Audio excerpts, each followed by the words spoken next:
வணக்கம் திரு மெய்யப்பன் ராமசாமி சார். வணக்கம் சார். இப்போ நம்முடைய புதுமடம் ஹலீமும் காங்கிரஸ் கட்சியினுடைய திருச்சி வேலுசாமி ஐயாவும் இது தவறான மாடல் அப்படின்ட்டு சொல்லியிருக்கிறாங்க. நிறைய நீங்கள் கேட்டிருப்பீங்க. இப்போ காங்கிரஸ் கட்சி, திரிணாமுல் காங்கிரஸ், மற்ற எதிர்கட்சிகள்லாம் ஒரு மொத்தமாக குற்றச்சாட்டை வச்சிருக்காங்க. இது மத சுதந்திர மீறல், கூட்டாட்சி தத்துவத்தின் மீது மிகப்பெரிய அடி தாக்குதல். ரெண்டாவது என்ன சொல்கிறாங்கன்னு கேட்டால், அயோத்தியா வாரியத்தில் இந்துக்கள் இல்லாமல் முஸ்லீம்களை அந்த ப்ராப்பர்ட்டிக்கு நியமிக்க முடியுமா ஒரு கேள்வி. இதே மாதிரி கிறிஸ்தவ சொத்துக்கள்லையும் இந்துக்கள் சொத்துக்கள்லையும் முஸ்லீம்களை போட முடியுமா இரண்டாவது கேள்வி. சொல்லிட்டு காங்கிரஸ் கட்சி என்ன சொல்லுதுன்னா, குருவாயூர் கோயில் எடுத்துக்கோங்க, ஐயப்பன் கோயில் எடுத்துடுங்க, திருப்பதி, இந்த மாதிரி ப்ராப்பர்ட்டிக்கெல்லாம் முஸ்லீம்களை போட முடியுமா? இது மிகப்பெரிய மதத்தின் மீது, மத சுதந்திரத்தின் மீது கட்டமைக்கப்பட்ட ஒரு தாக்குதல். திரு புதுமடம் ஹலீம் சொல்லும்போது வாக்கு அரசியலை விதைப்பது, திருச்சி வேலுசாமி பேசும்போது மக்களுடைய உணர்வுகளை புரிந்து கொள்ள வேண்டும், நாளை இது அடுத்து கிறிஸ்தவர்களை குறிவைக்கலாம், இப்படிலாம் சொல்கிறாங்க. நீங்கள் அந்த கேள்விக்கு சரியாக பதில் சொல்லுங்கள். அந்த கேள்வியோடு இல்லைங்க, அப்புறம் மற்றபடி நீங்கள் பதில் சொல்லுங்கள். பாரத மன்னருக்கும் தமிழ் மக்களுக்கும் முதற்கண் வணக்கங்கள். இரண்டு விஷயங்கள். முதல்ல திருச்சி வேலுசாமி வந்திருக்காங்க அப்படின்னு ரொம்ப சந்தோஷம். நான் நேரில் வரல அப்படின்றது என்னோட வருத்தம். ஸோ அது தாண்டி அடுத்தது இன்னைக்கு இருக்கிற தலைப்புக்கு உங்களோட கேள்விக்கு டைரக்டா வந்துட்டோம் அப்படின்னா, அரசுகளை சரியாக கேட்கவில்லை, அவர்களோட பகிர்ந்து கொள்ளவில்லை அப்படின்றது தவறான விஷயம். ஒன்று, காங்கிரஸை சார்ந்த நபர்கள் இந்த சட்ட திருத்த மசோதாவோட கமிட்டியில ஜேபிசியில அவர்கள் உறுப்பினர்களாக இருந்தாங்க. திமுகவை சார்ந்த நபர்கள் இருந்தாங்க, தமிழகத்தை சார்ந்த நபர்கள் உறுப்பினர்களாக இருந்தாங்க. நம்ம நாட்டுல இருக்க பல சமூகங்களை சார்ந்தவர்கள், பல மாநிலங்களை சார்ந்தவர்கள், பல அரசியல் கட்சிகளை சார்ந்தவர்கள் அந்த ஜேபிசியில மெம்பரா இருந்தாங்க. அந்த ஜேபிசிக்கு முன்னாடி இந்த டிராஃப்ட் ஆர்டிகல் ப்ரிப்பேர் பண்ணும்போது அதற்கான அப்ஜெக்ஷன்ஸ், அதற்கப்புறம் அந்த ப்ரப்போஸ்ட் அமெண்ட்மெண்ட்ஸ், அது எல்லாத்துக்குமே பொதுவாக எல்லார்கிட்ட இருந்துமே சஜஷன்ஸ் பெறப்பட்டது. பொதுமக்கள்கிட்ட இருந்து பெறப்பட்டது, அரசுகள்கிட்ட இருந்து பெறப்பட்டது. ஜேபிசி இங்க பிளேஸ் பண்ணாங்க. ஜேபிசி இங்க மீட் பண்ணும்போது அது ஜேபிசி டைரக்டா அமைச்சுக்கல. தமிழக அரசு அதற்கான அமைப்பை ஏற்படுத்தி கொடுத்து அவர்களோட ரெப்ரசன்டேஷன் கொடுத்தாங்க.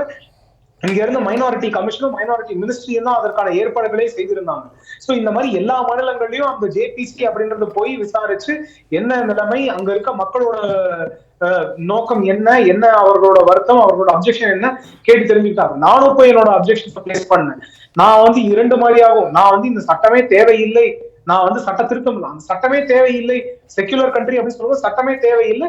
ஏன்னா ஒரு மதத்தை கண்ட்ரோல் பண்றதுக்கு அந்த மதத்தை சார்ந்தவர்கள் எவ்வாறு முடிவு செய்ய வேண்டுமோ அவர்களே அதற்கான ட்ரஸ்ட் ஆக்ட்லயோ, சொசைட்டி ஆக்ட்லயோ, இல்ல கம்பெனிஸ் ஆக்ட்லயோ செக்ஷன் 8 அவர்கள் அந்த மாதிரி முடிவை எடுத்துக்க முடியும். அவர்களே அதற்கான அமைப்பை சரிப்படுத்திக்கிட்டோம். அதற்கான அரசுக்கான ஒரு அமைப்பு தேவையில்லை அப்படின்றதும், அது இல்லாம அந்த ப்ராப்பர்ட்டியை கண்ட்ரோல் பண்ணணும்னா அது எல்லா ப்ராப்பர்ட்டியும் இன்னைக்கு மேனேஜ் பண்றதுக்கான ரெவன்யூ ஆக்ட்லயும், ஸ்டாம்ப் ஆக்ட்லயும், டிரான்ஸ்பர் ப்ராப்பர்ட்டி ஆக்ட்லயும் அதற்கான ப்ரொவிஷன்ஸ் இருக்கு. அந்த பேசிஸ்லயே கூட நம்ம பண்ண முடியும் அப்படின்றதுக்கான வாதங்களையும் நாங்க வைத்திருந்தோம். அந்த மாதிரி பலர் அவர்களோட அப்ஜெக்ஷன்ஸையும் பிளேஸ் பண்ணியிருந்தாங்க, அவங்களோட சஜஷனையும் கொடுத்திருந்தாங்க.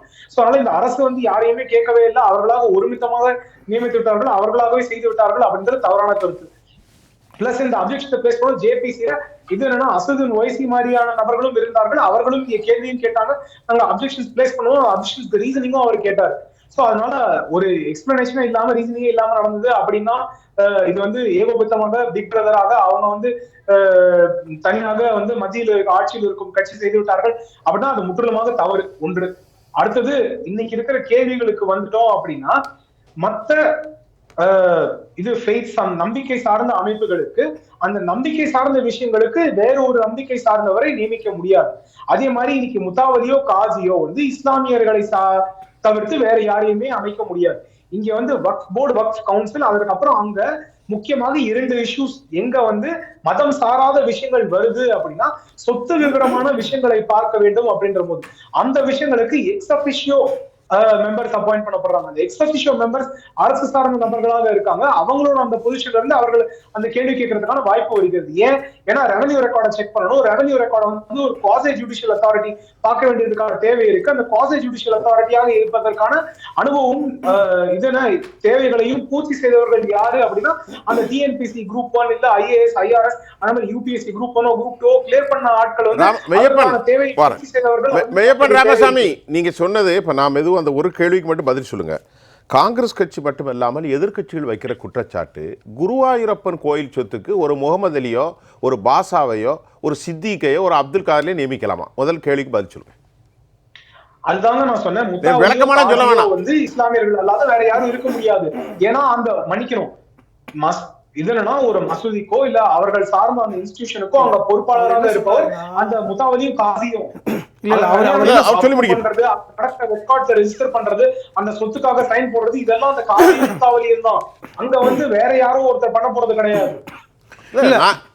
இந்த கேள்விக்கு நான் பதில் சொல்லணும். அவர் என்ன சொல்ல வர்றாருன்னா, வக்குப் என்பதே வந்து இஸ்லாமியர்களுக்கு சம்பந்தம் இல்ல, வக்குப் என்பது ஒரு சொத்து விஷயம்தான். அவர் சொல்ல வர்றது அதுதான். வக்குப் உங்களுடைய சொத்துக்கள் இல்ல, நான் சொல்லிக்கிறேன் ஐயப்பன், நீங்க அதான் சொல்ல வரீங்க. நீங்க வந்து நீங்க சொல்றத நான் புரிஞ்சுக்கிறேன்னு வச்சுங்களேன். திருப்பதி தேவஸ்தானத்தில் ஒரு இஸ்லாமியரை அரங்காவலரா நியமிக்க நான் சொல்லல, நியமிக்க முடியாது. அது ஒன்றுதான். இந்து அறநிலையத்துறையில் வேலை கூட பார்த்தீங்கன்னா இந்துக்கள், இந்து நம்பிக்கை உடையவர்களுக்கு மட்டும்தான் வேலையே தமிழ்நாட்டில். தமிழக அரசே வந்து நோட்டிஃபிகேஷன் கொடுக்கும்போது பார்த்தேன். அப்போ நீங்கள் வக்குப்பு சொத்தே வந்து இஸ்லாமுக்கு சம்மந்தம் இல்லாத மாதிரி பேசுறீங்க. வக்குப்பு சொத்துக்களில் பெரும்பான்மையாக இருப்பது பள்ளிவாசல்கள், தர்காக்கள். அப்ப எப்படி நீங்க ஒத்துக்கிறீங்க? நேரடியாக கேள்விக்கு வாங்க. அது எப்படி வக்குப்பு சொத்துக்களில் அது இஸ்லாமியத்துக்கு சம்பந்தம் இல்லாமல் பேசுறீங்க? அப்ப நீங்க இப்ப சொன்ன மாதிரி மத சம்பந்தப்பட்ட நிறுவனங்களில் அந்த மதத்தின் நம்பிக்கை இல்லாதவர்கள் நியமிக்க கூடாது நீங்க ஒத்துக்கிறீங்க. வக்குப் என்பது இஸ்லாம் நம்பிக்கை உடைய சொத்துன்னு நான் சொல்றேன். அது எப்படி நீங்க மறுக்கிறீங்க? அவர் ஒத்துக்கிட்டாரு, அவர் சொல்றாரு. அப்ப எப்படி அவரு அந்த கேள்வியை நான் கேட்க, நான் ஜேபிசி முன்னாடி வச்ச அப்ஜெக்ஷனே அதுதான் சார். நான் வச்சதே வந்து நீங்க யார பிளேஸ் பண்றீங்க அப்படின்றது பிரச்சனை. இன்னொன்னு ரெவன்யூ ரெக்கார்ட்ஸ் செக் பண்றதுக்காக ஒரு தனியான கமிட்டியோ ஒரு சட்டமோ தேவையில்லை. ஏற்கனவே அதற்கான 4 சட்டங்கள் இருக்கு. அந்த சட்டத்தின் மூலமாவே நீங்க ரெவன்யூ ரெக்கார்ட்ஸ் செக் பண்ணிக்கலாம், ப்ராப்பர்ட்டி ரெக்கார்ட்ஸ் செக் பண்ணிக்கலாம்.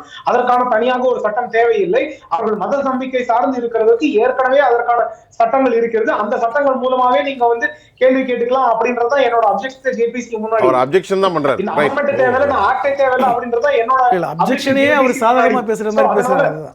சரி, அவரு இன்னைக்கு வந்து சட்ட ரீதியா நீங்க உங்களுடைய அண்ணன் சொல்ற கருத்துக்கு நீங்க எடுத்துக்கலாம். இல்ல அதான் சோ இதுல வாதங்களில் சில பிழைகள் என்ன பொறுத்த வரைக்கும். ஏன்னா அவங்க வந்து இந்து கோயில்களை மேனேஜ் பண்றது யாரு அப்படின்னு கேட்டாங்க. அப்படி பாத்தீங்கன்னா இன்னைக்கு மசூதியை மேனேஜ் பண்றதுக்கு சட்டப்படி மாஸ்க் மேனேஜ்மெண்ட் கமிட்டின்னு இருக்கு. அதுல வந்து வேறு சமூகத்தை சார்ந்தவர்களோ வேறு நம்பிக்கை சார்ந்தவர்களோ இருக்கணும்னு யாரும் கேட்கல.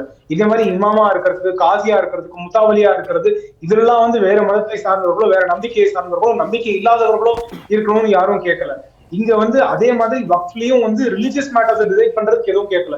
அந்த ட்ரைபுனல்ல என்ன டிசைட் பண்றாங்க, அந்த ட்ரைபுனல்ல யாரெல்லாம் மெம்பரா இருக்கா, அந்த ட்ரைபுனல்ல யார் மெம்பரா இருக்கா, அப்போ ரெவன்யூ ரிலேட்டட் ரெக்கார்ட்ஸ் நீங்க டிசைட் பண்ணும்போது கலெக்டர் அங்க வந்து ஒரு முக்கியமான பொறுப்பை வகிக்கிறார். இல்ல அங்க ரெவன்யூ டிபார்ட்மெண்ட்ல ஸ்டேட் கவர்மெண்டோட ரெப்ரஸன்டேட்டிவ் அங்க not below the rank of secretary அப்படின்னு இருக்கு. அப்ப அவர்கள் வந்து ஏற்கனவே ஒரு யூபிஎஸ்சி குரூப் 1 லெவல் ஆஃபீஸரா இருக்காங்க. அப்ப அவர்களை தான் அங்க வைக்கிறோம். அப்ப ஏன் அவர்களை வைக்கிறோம் அப்படின்னா, அவர்கள் எந்த பொறுப்புல இருந்தாலும் அவர்களோட இது வந்து மக்களுக்காக சேவை செய்பவர்கள், மக்களுக்காக பணி செய்பவர்கள், அவர்கள் எந்த நம்பிக்கையும் சார்ந்து இருக்கவர்களுக்காக பாரபட்சம் பார்க்க மாட்டாங்க அப்படின்றதுதான் அந்த தேவையே. இப்ப நாளைக்கு ஒரு பாராளுமன்ற உறுப்பினர் தேர்ந்தெடுக்கிறோம், இல்ல நாளைக்கு திருச்சி வேலுசாமி அண்ணன் வந்து ஒரு மக்கள் பிரதிநிதியாக தேர்ந்தெடுக்கிறோம். அப்ப அவர்கள் வந்து தேர்ந்தெடுக்கப்படும் போது அப்போ அவர்கள் வந்து ஒரு சமூகத்தை சார்ந்தவருக்கு மட்டும்தான் ரெப்ரசென்ட் பண்ணுவோம் அப்படின்னு சொன்னா தவறு. அங்க தேர்ந்தெடுக்கும் போது அவருக்கு வாக்களித்தவர், வாக்களிக்காதவர், அவர் நம்பிக்கை சார்ந்தவர், நம்பிக்கை சாராதவர், நம்பிக்கையே இல்லாதவர், எல்லாருக்குமே அவர் ரெப்ரசன்டேட்டிவ் அப்படின்றதால தான் அவர் மக்கள்